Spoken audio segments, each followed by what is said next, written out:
Hoje eu convidei a Cecília Meneghetti, conhecida nossa de longa data, frequentou muito tempo quando a nossa casa era lá na Rua da Fé, esquina com a Capitão José Maria, né? E hoje nós conseguimos um contato através do Paulo de Tarso. É sobrinha, né, Paulo de Tarso? Então, chama minha sobrinha que ela fala bem, fala com o coração. E a Cecília é professora de inglês. E ela falou para mim que vai fazer uma palestra em inglês. Vocês vão entender bem, né? Brincadeira, né? Lembrando que os benfeitores falam através do pensamento, né? Eles se comunicam conosco. Mas um idioma a mais da nossa vida é de grande utilidade. Cecília, volta para cá. A casa é sua.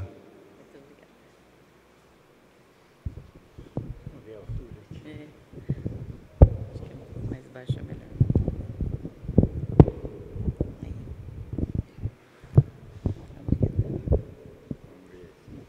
Tá, joia. Mais uma vez, então, boa noite a todos. E é com muita alegria podermos nos reunir para falarmos de Jesus, relembrarmos as suas palavras, as palavras da vida eterna, que nos auxiliam, que nos conduzem, que nos fortalecem, que nos esclarecem a respeito da vida, para que a gente tenha forças de buscarmos a nossa melhoria íntima, o que vai garantir, na verdade, a nossa entrada e permanência nos mundos felizes. Conforme o Marcos lembrou, é realmente com muita saudade lembrarmos de tantos domingos debaixo daquela mangueira, falando do Evangelho de Jesus.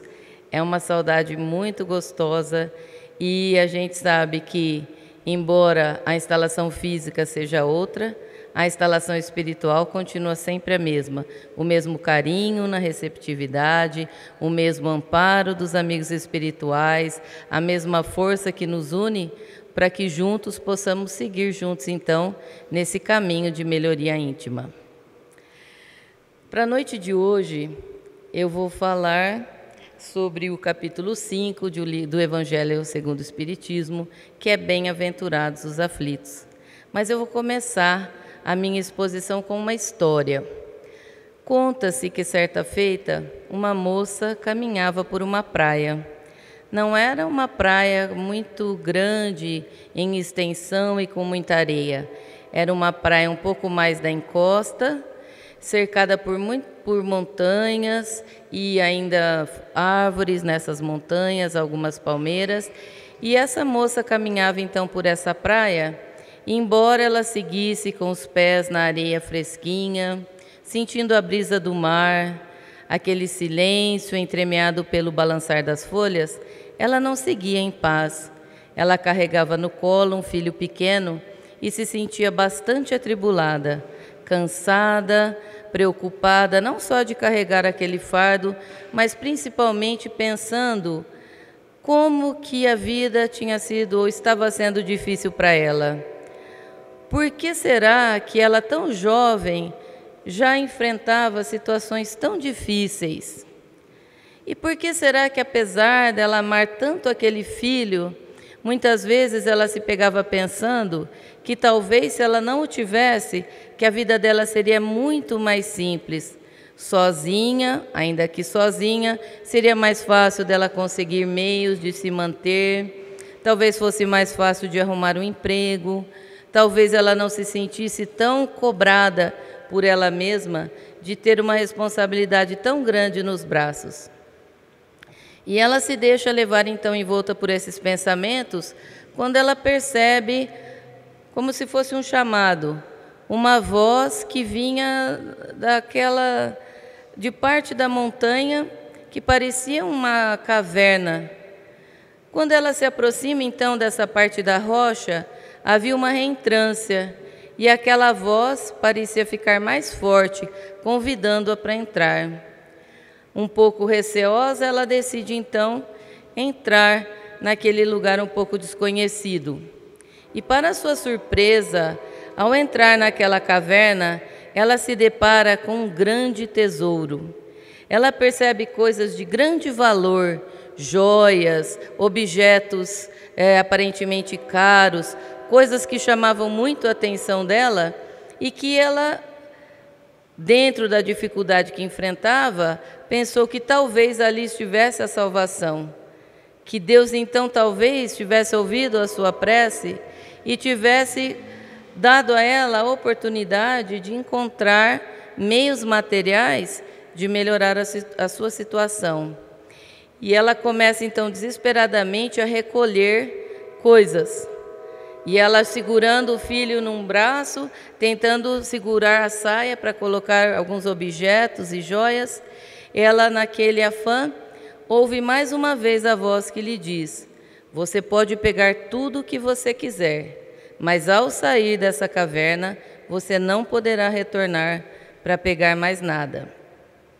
Então, naquele desespero, ela coloca o filho no chão para conseguir amealhar mais coisas e se manter por mais tempo segura, materialmente falando, e ela coloca o mais que ela consegue na saia, e segurando a saia, ela deixa a caverna aliviada, pensando que estava então segura frente às suas dificuldades.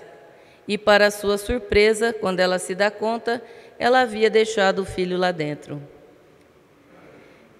E aí então só sobrou mesmo o desespero de pensar que agora ela teria um outro tipo de problema para resolver. É claro que essa história é só uma maneira de nós avaliarmos muitas vezes as nossas próprias dificuldades. Então, todos nós que aqui estamos, não só aqui, mas nesse planeta, somos espíritos que estão destinados a viver num planeta de provas e expiações. Essa é a categoria do nosso planeta.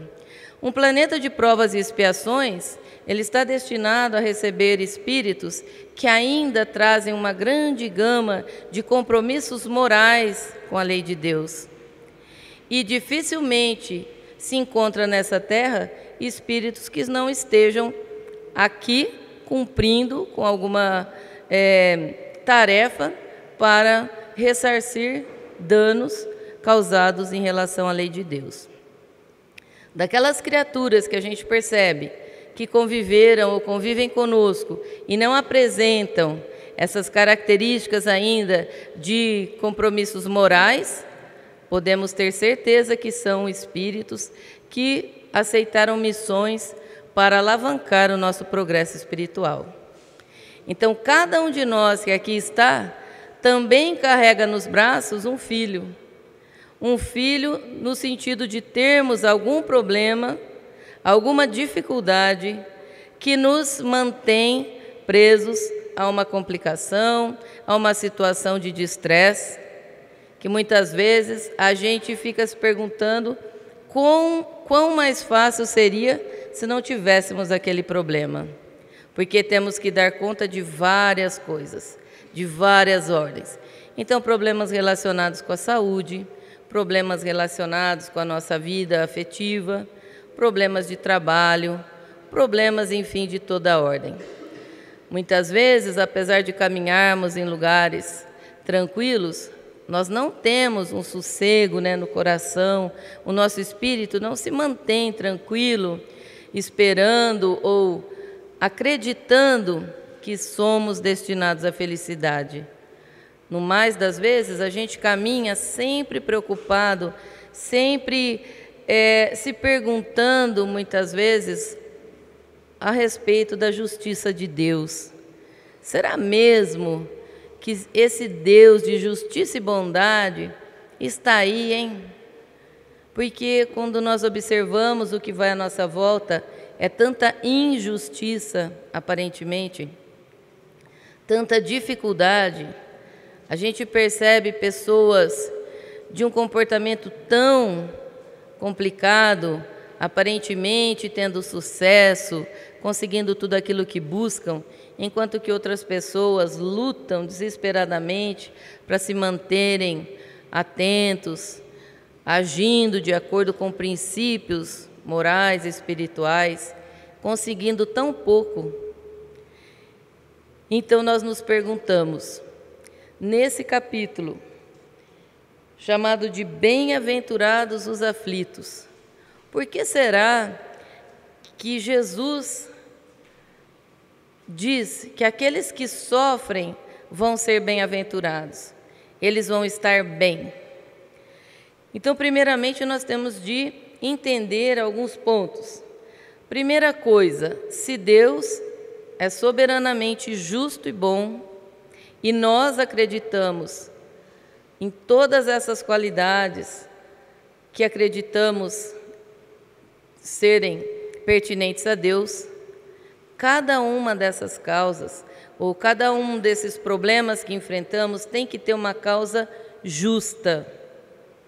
Caso contrário, Deus não seria justo. E se Deus é bom, onde que estaria a bondade se nós sofremos? Então, no início do capítulo é colocado, de acordo com São Mateus: bem-aventurados os que choram, porque serão consolados. Bem-aventurados os que têm fome e sede de justiça, porque serão saciados. Bem-aventurados os que sofrem perseguição pela justiça, porque o reino dos céus é para eles. Vós sois bem-aventurados, vós que sois pobres, porque o reino dos céus é para vós. Vós sois bem-aventurados, vós que agora tendes fome, porque sereis saciados. Vós sois felizes, vós que agora chorais, porque rireis. Mas ai de vós, ricos, porque tendes vossa consolação neste mundo. Ai de vós que estáis saciados, porque tereis fome.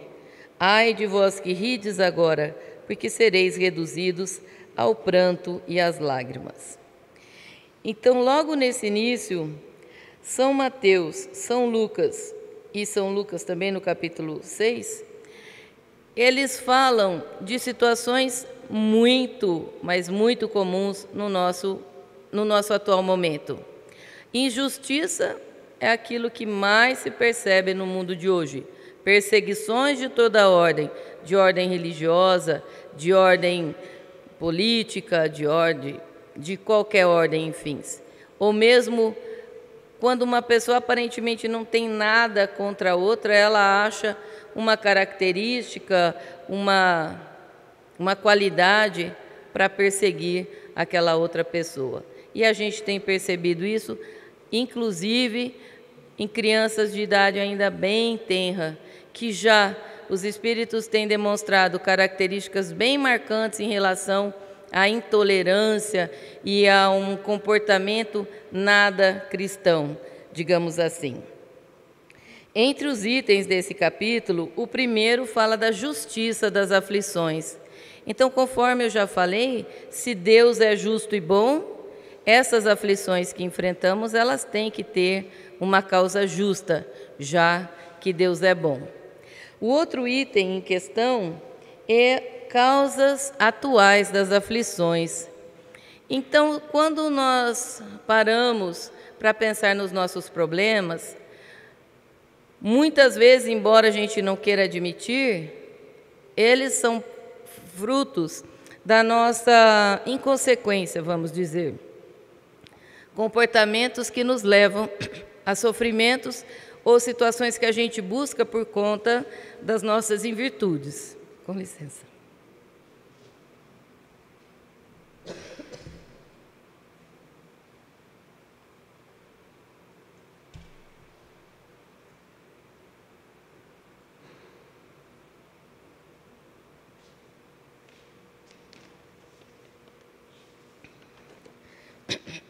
Então, muitos desses males, das vicissitudes da vida, elas são por conta de coisas que a gente mesmo busca.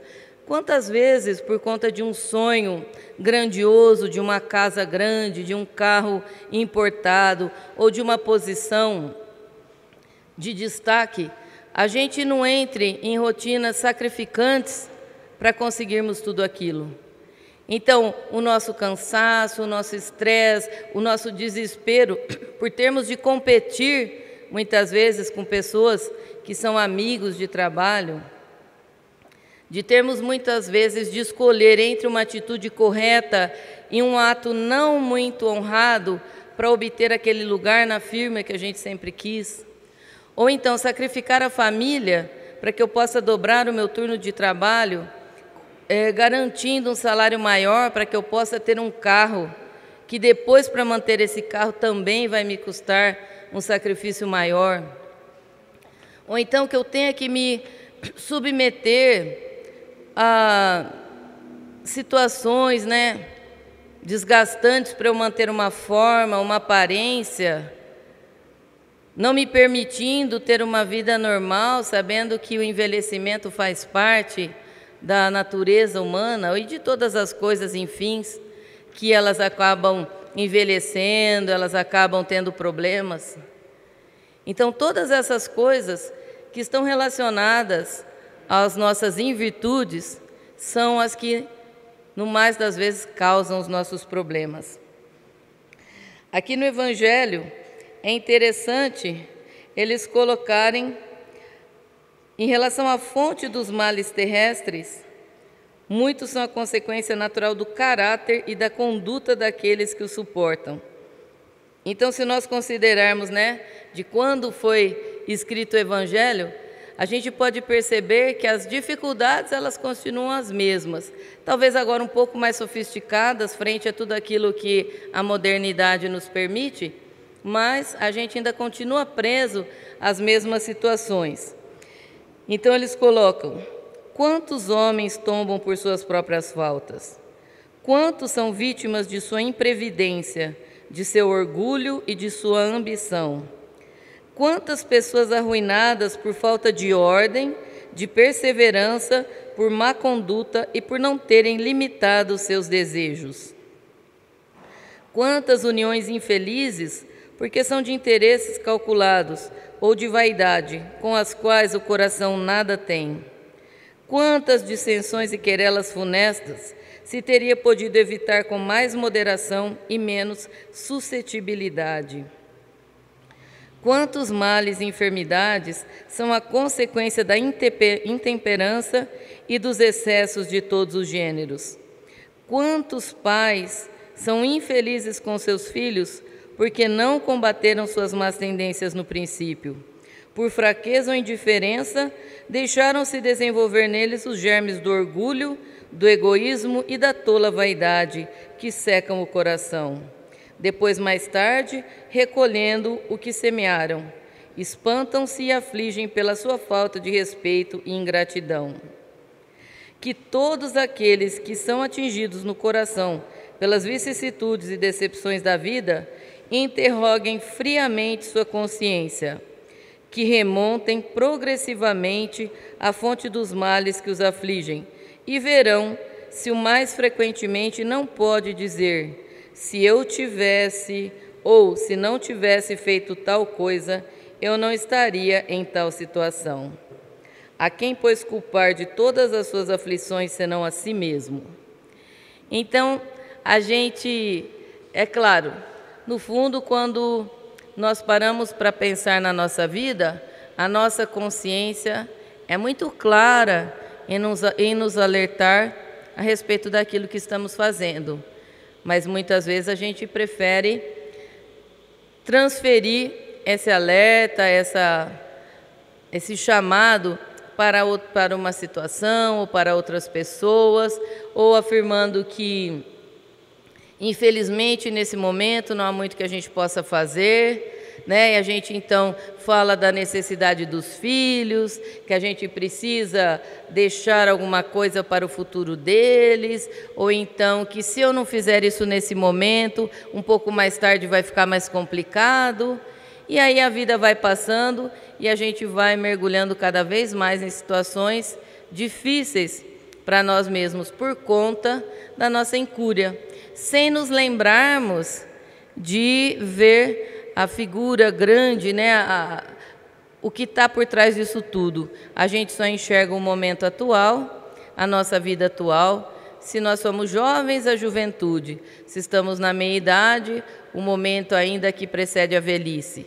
Se estamos na velhice, começamos a nos preocupar em relação à doença. E não nos lembramos de que essa vida é uma vida, que nós já tivemos muitas outras e teremos a eternidade à frente para buscarmos tudo aquilo que vai garantir a nossa estadia em mundos felizes. O outro item que é tratado aqui são as causas anteriores das aflições. Então, se eu paro e penso na minha vida e eu percebo que parte dos problemas que eu tenho não tem nada a ver com a minha atitude, com o meu comportamento, com, digamos, coisas relacionadas à minha personalidade, e são problemas que eu enfrento muitas vezes desde o nascimento, é sinal que elas têm, então, uma outra causa, a causa anterior a essa vida. Porque se eu não fiz nada nessa vida para que eu pudesse estar nessa situação, obviamente, então, que devo ter feito em outras, já que nós que aqui estamos temos a plena consciência de que somos, né, espíritos milenares. Já tivemos muitas outras existências e ainda teremos muitas mais. Então, aqui, uma coisa interessante que eles colocam é que muitas vezes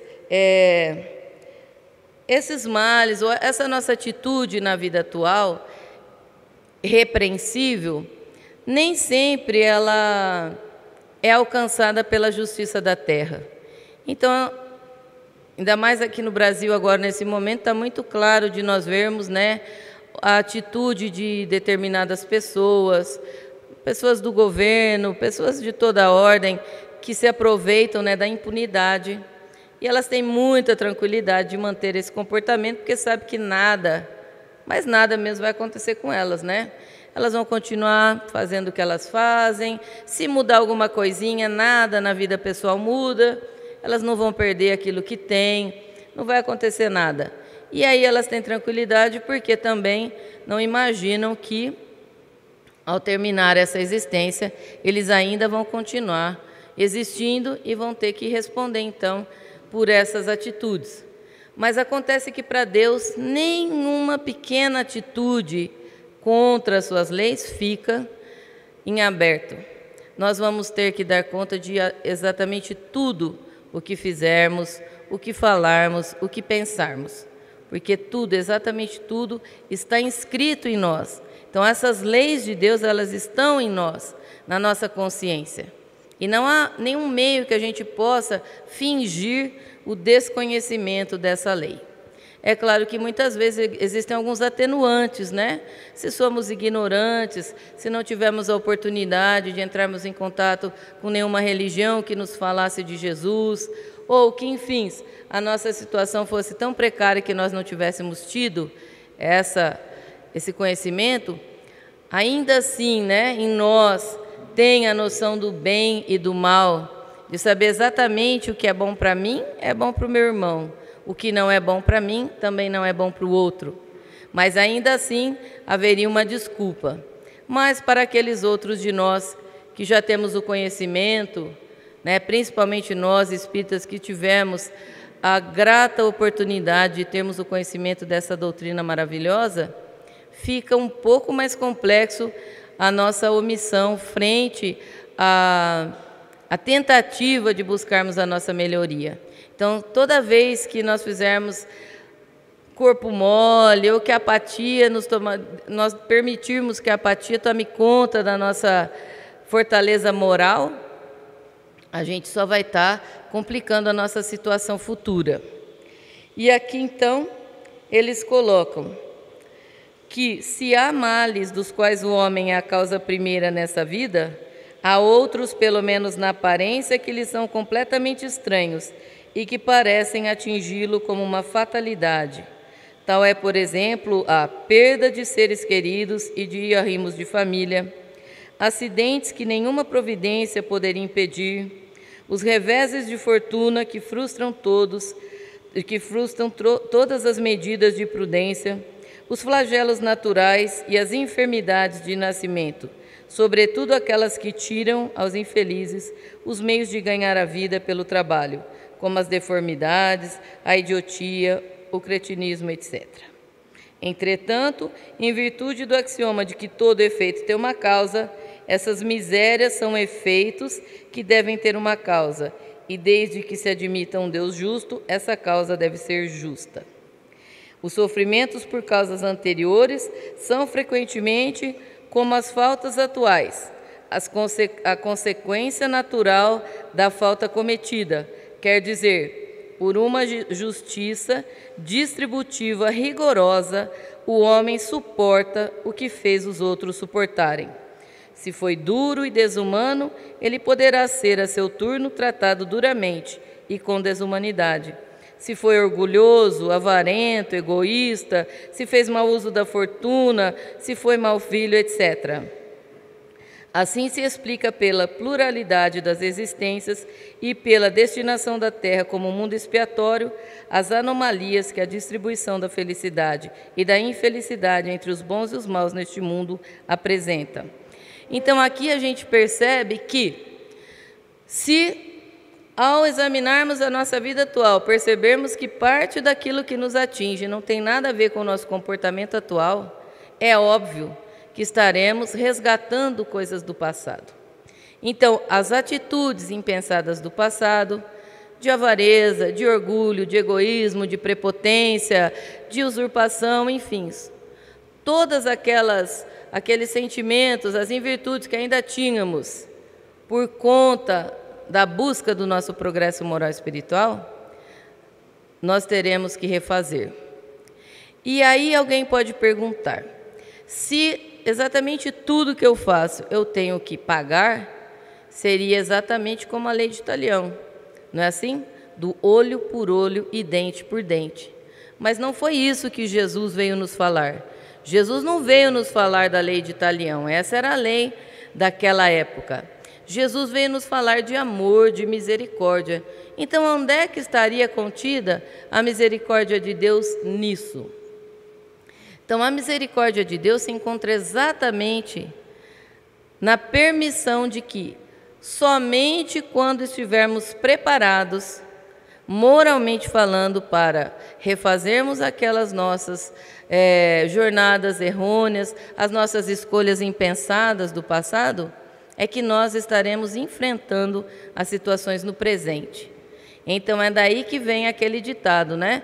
Deus não coloca cruz pesada em ombro fraco. Então, se a minha situação atual é bastante penosa, se é muito exigido de mim, significa que eu estou moralmente preparada para esse enfrentamento. E que, muito provavelmente, parte dessa situação foi por mim escolhida e aceita. Então, a nossa dificuldade, por conta do esquecimento do passado, é nos lembrarmos constantemente de que nada nos é imposto. Deus não nos impõe absolutamente nada. Ele nos dotou do livre-arbítrio, que é a coisa mais sagrada que um espírito conquistou. A capacidade de escolher livremente aquilo que ele quer fazer.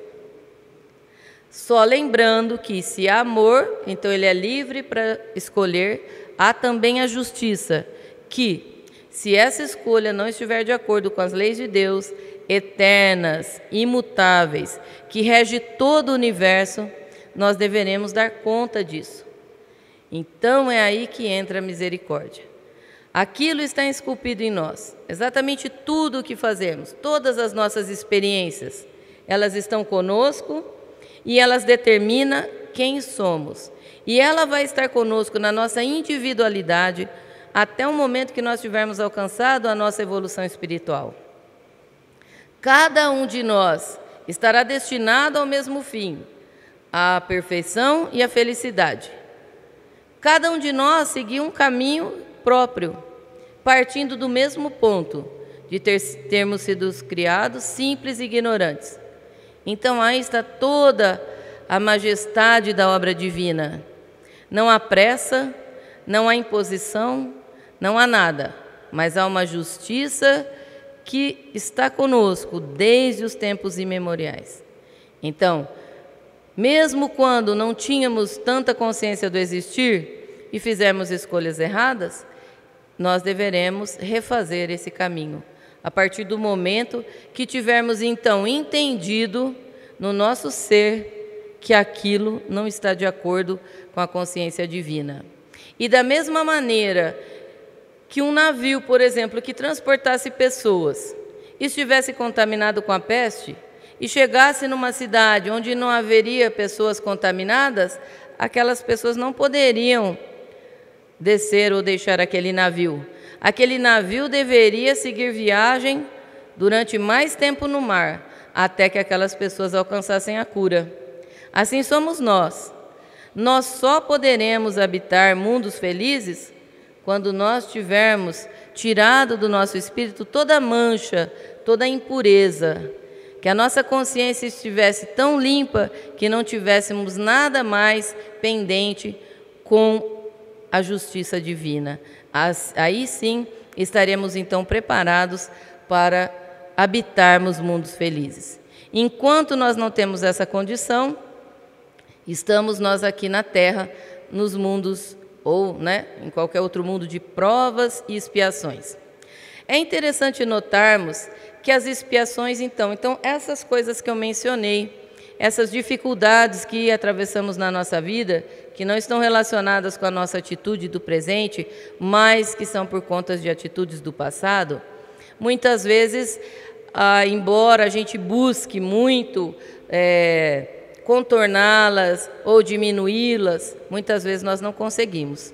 São as chamadas expiações, que são aquelas doenças de nascimento ou situações que nos atingem de uma forma muito direta, muito forte, e muitas vezes a gente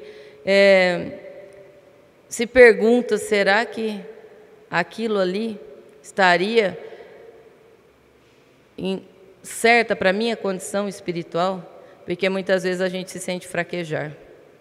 E aí então, nesse momento, que a gente pensa que se nós estamos atravessando uma situação de dificuldade que nos foi dada por Deus e ela tem que ter uma causa justa, nós precisamos de toda ajuda que pudermos conseguir.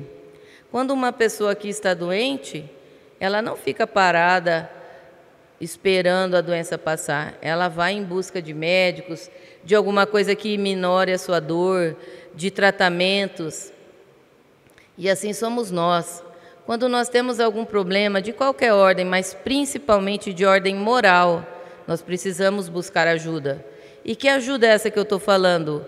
Desde a prece, que é aquilo que nos conecta com Deus, com a espiritualidade superior, até encontros como esses, nas casas de oração, independente da religião que estivermos falando, mas no nosso caso, mais diretamente, com as casas espíritas, onde, dentro dessa fraternidade, desse amor, colocamos em prática a mais pura caridade de orarmos uns pelos outros, de nos auxiliarmos, de nos querermos bem, de podermos contar com passe, água fluidificada, mensagens grandiosas que nos fortalecem de uma maneira que muitas vezes só a pessoa que está passando por aquela situação sente como aquela mensagem foi direta ao seu coração.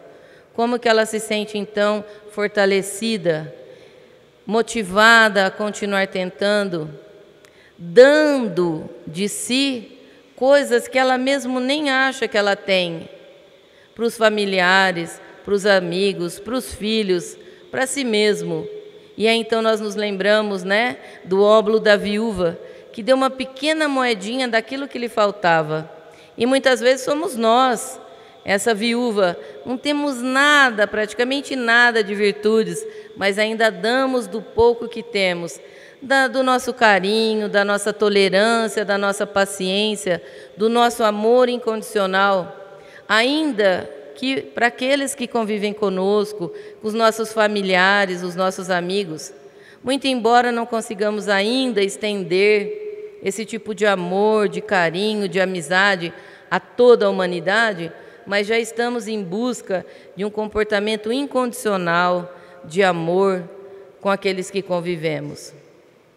Muitas vezes o perdão, com tanta dificuldade, mas ainda fazemos aquele esforço máximo de realmente perdoarmos, principalmente aqueles a quem amamos, quando muitas vezes, pelo nosso pouco entendimento também, entendemos que a atitude deles foi errada, quando na verdade era a única atitude que eles tinham para nos oferecer.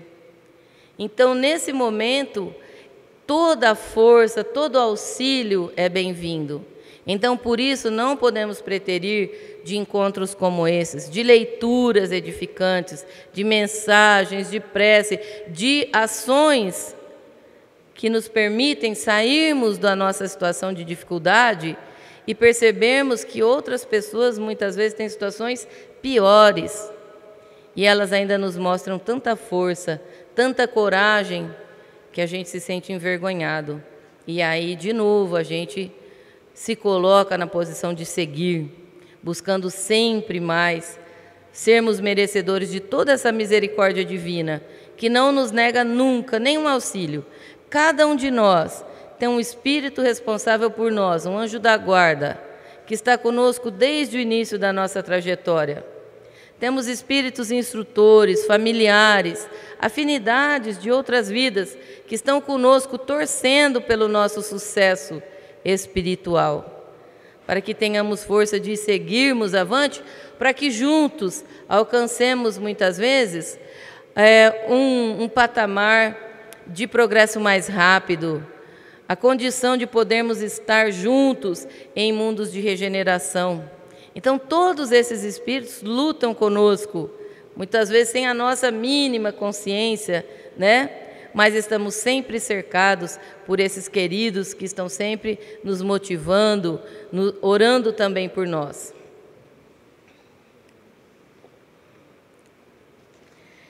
Então, é por isso que também depois o próximo item dessa unidade chama motivos de resignação. Então, por que é que precisamos nos resignarmos? Resignarmos não significa ficarmos apáticos, sentados, esperando a doença nos consumir, a dificuldade nos destruir. Resignarmos significa aceitarmos a situação, em primeiro lugar, tendo em mente que, se isso nos acontece, é porque é uma causa justa.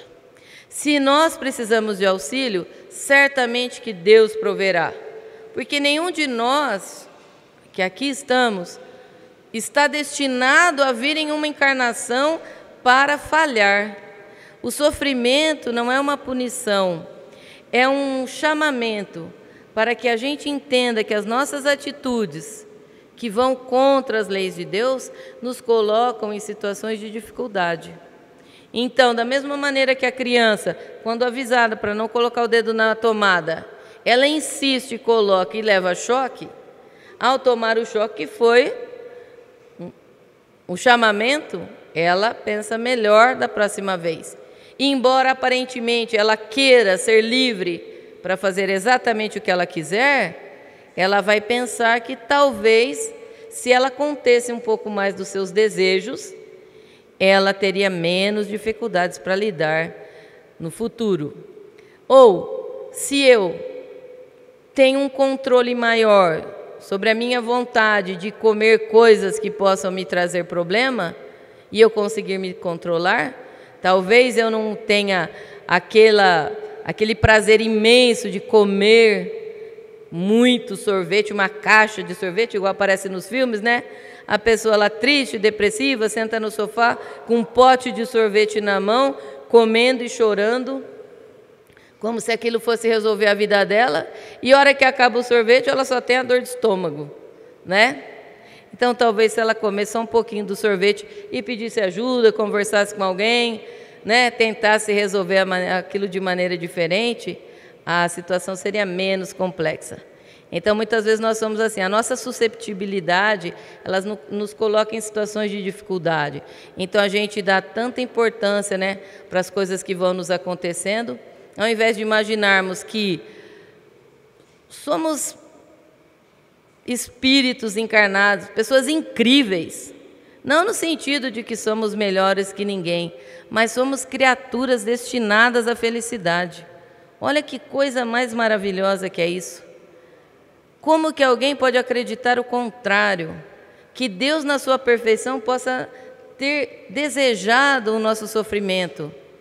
Deus quer a nossa felicidade, mas para isso precisamos ter a condição de sermos felizes.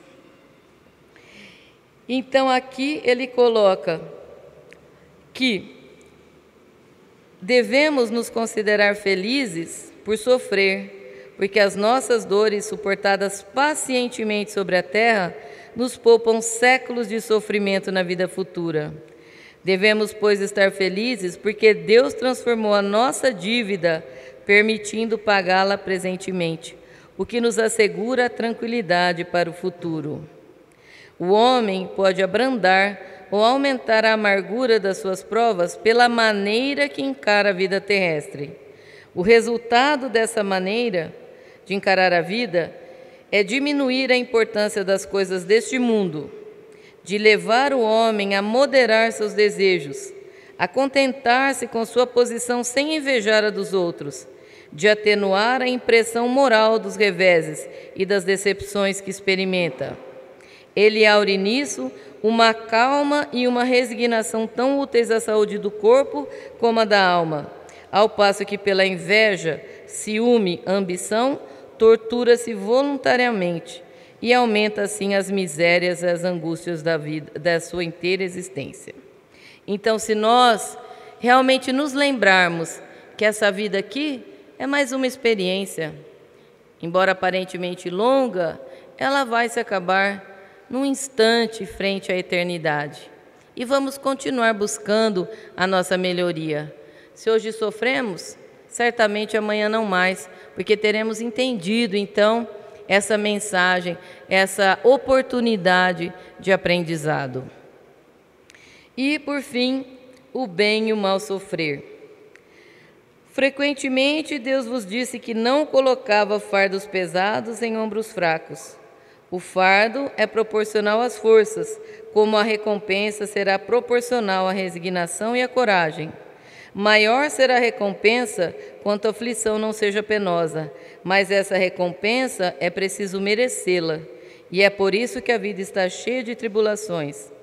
Ficai satisfeitos quando Deus vos envia a luta. Bem-aventurados os aflitos pode ser traduzido assim: bem-aventurados aqueles que têm a oportunidade de provarem sua fé, sua firmeza, sua perseverança e sua submissão à vontade de Deus, porque terão em cêntuplo a alegria que lhes falta na terra, e depois do trabalho virá o repouso. Então, nos momentos realmente de maior dificuldade, é preciso que nos lembremos exatamente disso.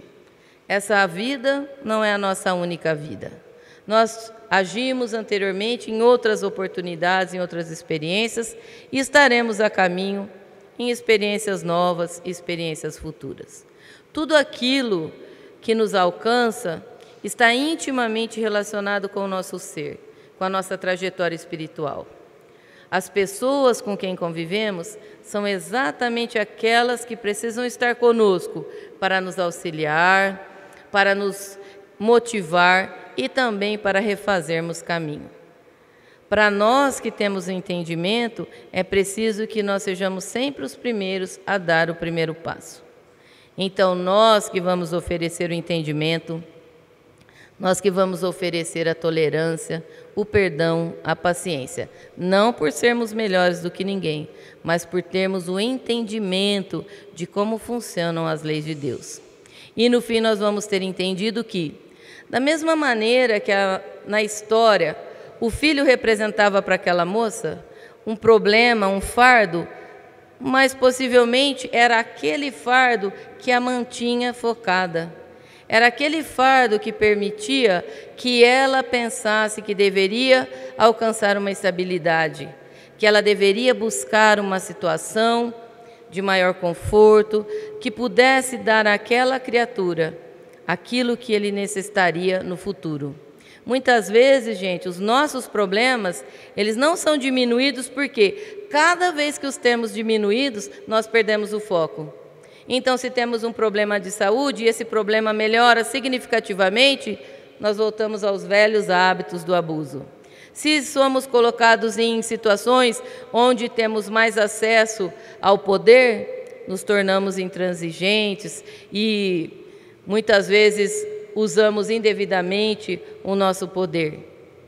Enfim, em toda situação, muitas vezes, os nossos problemas são exatamente aquilo que precisamos para estarmos sempre lembrando de que precisamos buscar com toda a coragem a nossa melhoria íntima. É só isso que vai garantir a nossa felicidade. Porque, afinal, conforme está também no Evangelho, a felicidade nada mais é do que a consciência, a paz da consciência tranquila do dever cumprido. E o único dever que nos cumpre a fazer é, dentro desse Evangelho de Jesus, nos fortalecermos para buscarmos a nossa melhoria íntima, a nossa melhoria moral, espiritual. E, é claro, estamos no mundo, é-nos lícito buscar também toda a melhoria material, mas sempre nos lembrando de colocar em prioridade o nosso espírito, que é e será sempre eterno.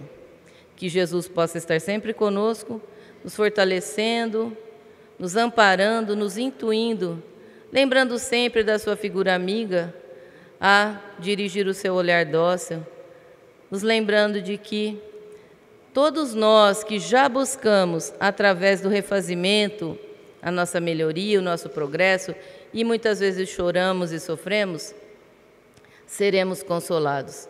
Seremos consolados por esse amor imorredouro que Ele deixou a todos nós através do seu Evangelho. Que assim seja.